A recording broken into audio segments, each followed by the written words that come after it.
I learned a story about a week ago from listening to the rest of the story, radio programs by the late Paul Harvey. I have recordings. I love listening to these stories, and I'm learning. I learned this about a week ago. This language, matike. Put it on the screen just so you can see the spelling of it here. It's an Aborigines language up in northern Australia. It's this group that slowly died out to where in 2005, where the author, Mark Abley, he writes this book, Spoken Here Travels Among Threatened Languages. That's the title of his book. He comes across a man named Patrick that speaks Matike. In the world, only 3 people did in 2005. Patrick, the northern coast of Australia, was one of them. Mark Abley talks about his story, how every day Patrick was a man's name, Patrick Nujulu, goes to the beach and looks out over the empty ocean and just talks to himself. He's got no one to talk to. His native language. He says he dreams of it at night. He's an elderly gentleman, since passed.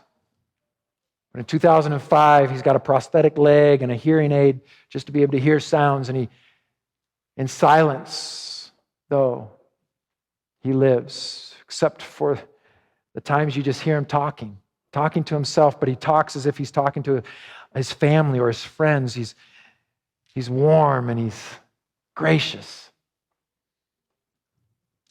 The tragedy of Patrick's life is that there is another person that speaks Matike. About an hour's drive from where Patrick lives is a woman named Agatha. She speaks Matike fluently. But they can't talk. Why? They're just an hour's drive. Well, they're brother and sister. They're brother and sister, and according to the traditions of their people, once siblings hit puberty, they're no longer allowed to say a single word to each other for the rest of their life. Patrick knows about Agatha. Agatha knows about Patrick, but they can't talk to each other. Patrick and Agatha both die after years and decades of never hearing a story, never hearing affirmation, never hearing love in their native language. They die. Oh, we can look down our noses.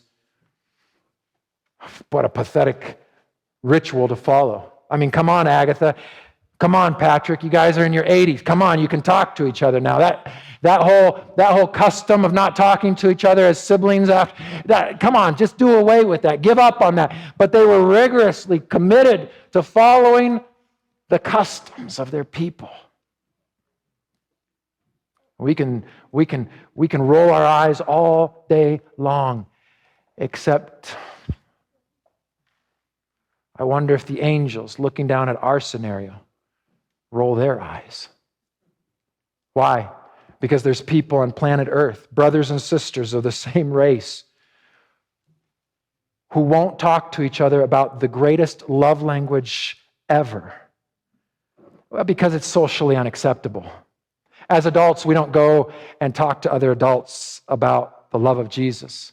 We don't knock on doors. That's for the kids. The kids can do it, and if the kids are with us, then we'll do it sometimes.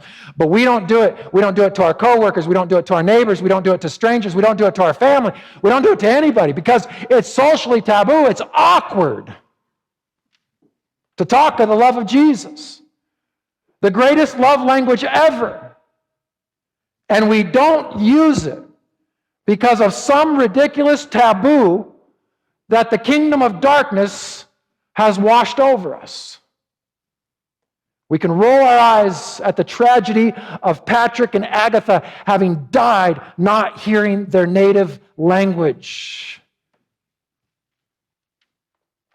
But don't you dare point your finger, because there's a lot of fingers pointing back. at a church, at a community of people who Jesus is saying, I'll be the answer to your heart's desire.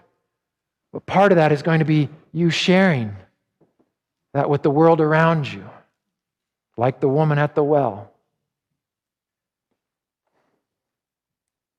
What a tragedy if the world dies without ever hearing the love language of heaven.